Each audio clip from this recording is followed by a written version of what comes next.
Ito mga kabayan, panoorin natin to ha. Si General Torre hindi makasagot kay Senator Bato kung sino nag-utos sa kanya na isakay sa aeroplano si FFFRD papuntang Hague, Netherlands. So panoorin natin tong video clips na ito na may klima mga kabayan. Sino nagpadala sa kanya sa aeroplano? Nagpasakay sa aeroplano? The order for me, sir, is to deliver him to the team that will deliver him to the Hague. And Sinong team na yun? Na-establish naman natin, sir, that it is done by the Interpol. Interpol? Sinong Interpol doon?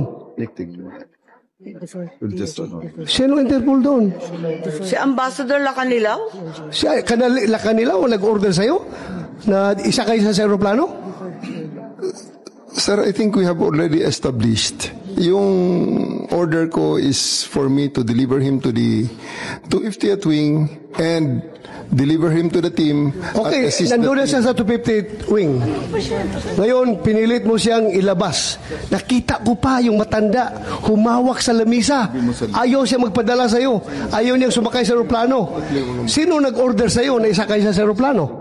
Answer to the questions to the SOJ, considering No, that I have a team you of are the one there. Wala si SOJ doon. Ikaw ang nagkarga sa kanya sa aeroplano. Kaya tinatanong kita, who gave you the order?